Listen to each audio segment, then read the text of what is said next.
Nice and warm. Feels good in here. Alex, right here. You got two new starters at wide receiver aside from Seth. How dependent is he to get open on the play of those other two guys? How much does his production depend on how good those other two guys play? Yeah, I think it'll all kind of play itself out as it goes. A year ago we were walking into the same situation with Sed was a guy nobody knew about. Vols was a guy nobody knew about. So I think it'll kind of play itself out, whether people can feel like they need to roll coverage that way or do something unique to take him away.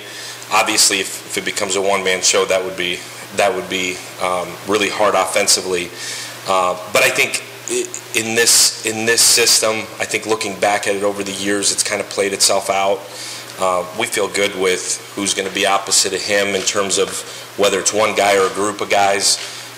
We feel like this is as deep as we've been in the slot going into camp at least. There's a bunch of guys that have to prove something in that room. I think in the same breath as they did a year ago, a bunch of guys that had to prove something in that room. But I think it'll be exciting to see kind of what happens. There's some really good young players, how fast they grow up, how fast they figure out what's really going on. What helped is having the three freshmen here in the spring. Now you're not teaching them how to play. They can actually continue to perfect their craft. But I think if he was a one-man show, it would be really, really hard. I'm pretty confident that it won't be that way.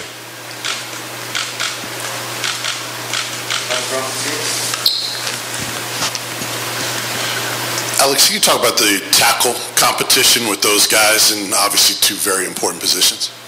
Yeah, Vince, I think this is such a big question mark for us is who is it going to be, and is there a rotation there, or what's it really going to look like? In a list of questions we have going into camp, that would be right up there. I think it'll be exciting to see, moving Darnell over to right kind of, I don't want to say solidifies it, but kind of solidifies that side of it, and you feel pretty good. And then letting Dane and Gerald and JJ figure out who the second guy is and who can play over at left. We went through spring, left there, feeling pretty good. I think just as important as who starts out there is who's the third and the fourth. Last year we got to the third and the fourth pretty quick. You hope you don't, but you got to have a third and fourth and really even fifth, and figuring out the depth there. I think whoever's going to be there on the left side hadn't played a whole lot of football. So, Dane's played the most. I think Dane gives us a veteran presence. I think Dane gives us some flexibility with being able to play inside. But JJ and Mintz are both going to be guys that obviously Mintz hadn't played any there for us, and JJ's played really limited snaps. So it'll be a really good competition. We're gonna make it hard. We're gonna go, and I think from a mental standpoint, both those guys are ready to roll.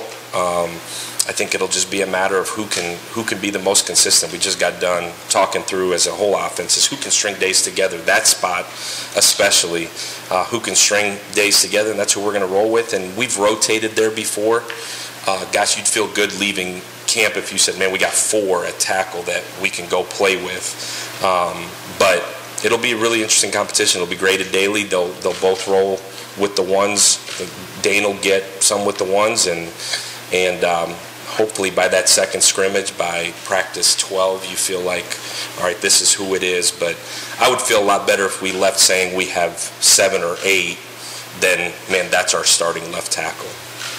Ben and Patrick. Alex, just where do you feel Jalen Hyatt and Jimmy Callaway are going into camp, and those 3 freshman receivers, just how excited are you to see what they can do this fall camp?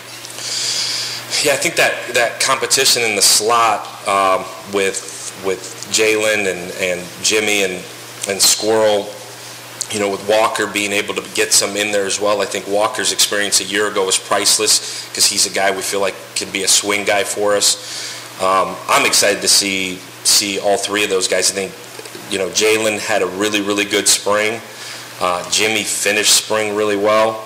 And Squirrel was was so exciting to see this spring, just because of what his mental makeup is, what his skill set is. That he's in so many ways, Squirrel in so many ways is mature beyond his years. But I've said this before, I think so much of what a season is who can handle it. Who can handle, the camp is one thing, there's no school, there's no outside pressure, there's no anything going on, and then students get back to school. Cumberland looks a little bit different. There's academics, there's tutors, there's requirements, there's people pulling you, there's families in for games, and there starts to be a lot of distractions. And I think so much of playing college football right now is who can handle that part of it. Obviously there's more distractions than there ever has been, so who can handle the rigors of the day-to-day and be consistent through what they're doing. And I've said this about freshmen before, it's all pretty easy until you get going into a routine of what a season looks like. Squirrel, for a freshman, was as impressive handling school and football at the same time as I've seen. Probably because he just kind of stays to himself and doesn't let outside distractions affect who he is and what he does. Again, it's going to get harder and harder for him. But that competition in there, again, if we leave there with some depth, I would be beyond excited. That would be better than we were a year ago. Jalen Hyatt took monumental steps in the spring, just in terms of his growth as a player and as a young man within the program. Jimmy Callaway has been super inconsistent since our time here. So the challenge to him is, can you be the same guy every day and continue to grow? Because it's going to be really hard if not. And you asked about the three freshmen. Same deal. I think it'll be interesting to see how they attack this next 3 weeks, and then once school starts and we get into playing games, how they really can grow and continue to become assets in the team. To the team, I think, if you'd love to get those guys out there and get them into games early on special teams and let them see what it's like to be a college football player, and then see how they can help us offensively. It'd be great if all three of those guys panned out as freshmen and we had depth like that. Boy, we would be really good. Alex, looking at your backfield without Laneith, how do you feel about the offseason that Jabari and Jalen have had, and how much are you guys going to be pushing Justin and Dylan to be ready to play? Man, really hard. I think Jabari has changed his body in so many ways and is about as focused as I've seen him since we've been here. I think so different when you go into the year and you're being counted on.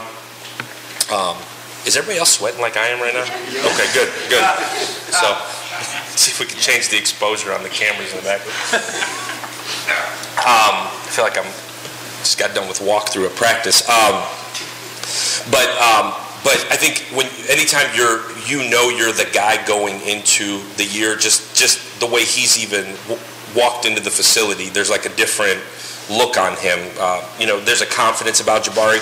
I don't think he was super confident a year ago. And there's a confidence about him. He's changed his body. He's 210 plus pounds now. I joke with him that he now looks like an all-purpose back rather than a third down back. And the hope there is he can get and stay healthy throughout what is a pretty rigorous schedule. Jalen Wright has changed his body. Jalen Wright's, Jimmy, we talk about Jalen Hyatt a lot growing up and really changing who his best is. Like Jalen Wright is the same guy, man. Like he comes in now confident. Like it's been so awesome to see his growth. He had a tough time here his first year coming in and enrolling early, and all those things that hit him right in the face. He's a different young guy right now. He's like exuberant and really excited to be here and like raises his hand to answer questions like he's a different kid. So that's been really, really exciting. Now, those two young guys, Justin and Dylan, they've both been told, you're going to get as your work deserves, and we need both those guys. We're not very deep. We got to do a really good job managing those guys through camp and keeping them healthy. We're going to give Justin Williams and Dylan every opportunity to see if those guys can play early, and let them run behind the 1 and 2 O line and see what they can do. The running part, not as concerned about as can you protect the quarterback. Those are the things for a young back that can cost you football games is not being able to protect. And so those guys have had a good summer. Jerry Mack's done a really good job getting those guys ready. Justin, we've seen. It'd be interesting to see what his growth looks like. That's a big question mark. We talked about like tackle. Big question mark to see what Justin has been able to do this summer, how that translates over into real football. And then Dylan, enrolled in June. So I'm excited to see Dylan because I think there's some really unique playmaking ability in space with him. And I think he can do a lot of things, at least off of high school film. And he's got real track speed, and he's a tough, smart young man. I'm really excited to see what Dylan can do. So we're going to need them all at some point. I'm aware of that. We're going to have to be really smart how we handle those guys in camp because we're not very deep. But our job's to find a way to make the depth go and win football games. So that's what we're going to do. Brent and Madison. Are you committed to Darnell being on the right side, or is that open that he could play left or right from the tackle position? And then secondly, as you go into year two, you've got a bunch of guys who have played in your system, so I would imagine you want to grow there, but you're also having to talk about needing young players and newcomers. So what's the challenge of getting newcomers ready to play when you're maybe in your second year of growth of your offense? Is it different than a year ago asking a freshman to play in your system? Yeah. Darnell Wright, Brent. Darnell Wright, in our mind right now, to keep him on the right, let him get comfortable, which is what he felt like was his natural home there 2 years ago, and letting those guys compete on the left side, I think will give those guys on the left side the best chance to compete rather than flip-flopping those guys. We want to see who can do it and then figure out the depth from there, because whoever ends up being third is going to have to be a swing guy. And so letting those guys compete at one spot would make it easier. Can Darnell flip over? I'm sure he could, but then moving those left guys back and forth, I don't think will give those guys the best opportunity to show us what they can do and give them an opportunity to be successful. Freshmen in their second year, I think at the skill spots, unique because all of them except for Dylan Sampson were here early. And so they were thrown right into the culture, thrown right into the football. So I think they've got a better chance this year. A young guy has a better chance this year to play than a year ago. A year ago, you were trying to find the 11 that could play in a game without all the other craziness that was going on. But the 11 that could play in a game, so you had to be mature, you had to have learned it fast enough, and you had to have been physically ready. Now, you got a year under your belt. Those guys came in where they didn't have to learn it totally from scratch. They were able to get extra attention this spring. I think it gives them a better chance to compete this fall. Again, I go back to we would love to play as many guys as we can. I think it would make us better because of the tempo we play at. Inherently, depth is something that can help you score points. At the same time, we're going to play the guys that are ready and the guys that we trust. I think if we've learned anything, it's that if you play guys that you trust, you're more willing to accept the end result of it than if you're playing guys just because you have to play a guy. I think that's our job as coaches, is to put the best 11 out there and you obviously build depth through recruiting and development. And those young guys are now a year older. Those young guys are a year more developed. You hope you have more depth.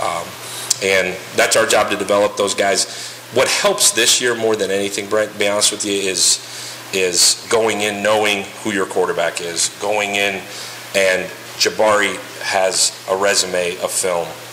Cedric has a resume of film. Those old linemen that are coming back have a year of film, and they have a resume built. You're more likely to be able to throw a Dylan Sampson in there at one running back, knowing that those reps for Jabari can be just as good mental reps as they can be actually physical reps. That's where you can go in and feel a little bit more comfortable. At the same time, the psyche of those guys understanding, being mature enough now to say, man, I'm not taking the one rep, rather than standing over there on the sideline and playing towel ball with my buddy, I now know what's going on, and I'm locked in and watching, and being able to steal reps mentally rather than physically having to go through them to allow young guys to get reps. I know that was really long-winded, but I guess yes would be the answer. Madison in the back. Coach, you talked about it some with just the competitiveness going on in the slot right now. Heupel was telling us, well, Hendon Hooker is QB1. Him and Milton really have a healthy competition going on every day as well. How have you seen their leadership really encourage and motivate some of these younger guys to compete every rep of every practice? Yeah, I think just the way Hendon and Joe carry themselves, one, their competitive relationship with each other has been really fun to watch, because they do truly like each other and encourage each other and are each other's biggest fans. I think the young guys, and that slot position's really, really young, having somebody to look at and say, man, that's how you become a college football player, that is how you act, that is how you come to work. I think at every spot is that way, where you're looking for model examples for these young guys, but Hendon and Joe have done a really good job of taking ownership in it, not feeling like they're stepping on each other's toes. I give those two a lot of credit. That's more than I could do at 22 years old, and somebody's in front of me. I'd have a hard time being a good soldier there. But credit to those guys, credit to Joey Halsley and how he's managed that room, and Coach Hype's leadership and pushing that on those guys, what a quarterback is supposed to do, what he's supposed to look like, act like, what the day-to-day looks like. They're still young guys. They still screw things up. And but they have those guys leading has been really, really good. Cedric stepping up in a leadership role, which is way outside his comfort zone. That's not who he is, and us putting pressure on him to do so has been monumental there. Jalen Hyatt has developed into a leader in that group. Because of the way he's worked, he's earned the right to do that. So it's been really, really fun. But, give Jerome Carbon a lot of credit. Like, he's taken a ton of ownership for us. I think a year ago he was kind of looking around like, what the heck is going on? He's taken a bunch of ownership in the entire thing too. So, but their relationship is unique. Like I said, give those guys a lot of credit. I couldn't do that. I think most of us grown-ups got egos that couldn't handle it. Last question really quickly, Jim. Coach, in the NFL, the left tackle is valued more than the right tackle because they're protecting the blind side. In an up-tempo offense, is the left tackle any more important than the right tackle? Yeah, I'm not sure what the tempo would really have to do with it. It is the blind side for the quarterback. We can control who's got help and who doesn't in terms of schematically.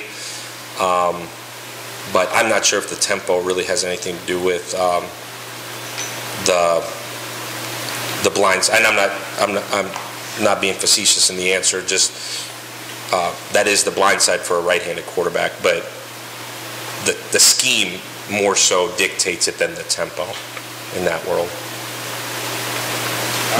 Trying to stump me there at the end. Good. Thank you, guys. Yep, absolutely.